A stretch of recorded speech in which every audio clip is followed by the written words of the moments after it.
بسم اللہ الرحمن الرحیم۔ آج ہم آپ کو تہجد میں اللہ پاک کے 3 ناموں کی پڑھائی کا بہت ہی آسان وظیفہ بتائیں گی۔ تہجد کا وقت ایک ایسا وقت ہے جس میں اللہ پاک خود اپنے بندوں سے پوچھ رہا ہوتا ہے کہ اے میرے بندے، اگر تیری کوئی حاجت ہے، کوئی مراد ہے، کوئی پریشانی ہے، کوئی دکھ تکلیف ہے، کوئی رنج و غم ہے تو مجھ سے مدد مانگ، میں تیری ہر حاجت کو قبول کروں گا۔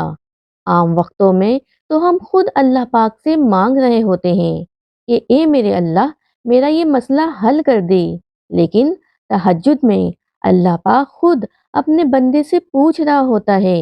یہ وقت اللہ پاک کو اس لیے بہت زیادہ پسند ہے کہ اس وقت انسان نیند کی گہرائیوں میں ہوتا ہے اور اپنی نیند کو چھوڑ کر اللہ کے لیے اٹھ جانا، وضو کرنا اور پھر تہجد کی نماز پڑھنا اور تہجد میں دعائیں کرنا اللہ کو بہت زیادہ پسند ہے۔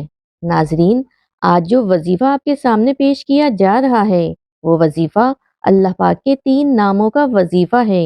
سب سے پہلے آپ کو تہجد کی نماز کے بارے میں بتاتی ہوں۔ تہجد کی نماز میں آپ زیادہ سے زیادہ 12 رکعتیں بھی ادا کر سکتے ہیں اور کم سے کم 2 رکعتیں بھی ادا کر سکتے ہیں۔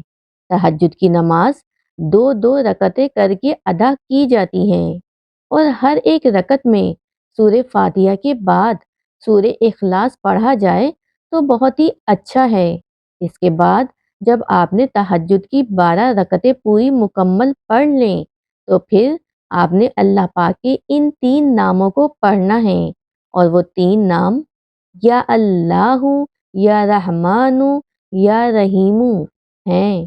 آپ نے ان 3 ناموں کو 100 بار پڑھنا ہے، یعنی یا اللہ، یا رحمان، یا رحیم پڑھیں گے تو یہ ایک بار ہوگا۔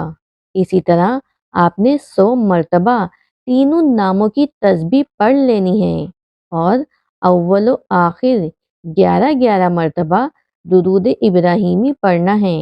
اس کے بعد آپ نے اللہ کے حضور اپنی حاجت پیش کرنی ہے۔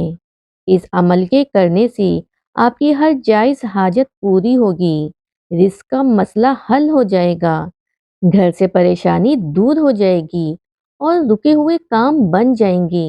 آپ نے بس یہ عمل کرنا ہے اور پھر آپ اپنی آنکھوں سے اپنے گھر میں خوشحالی دیکھیں گے۔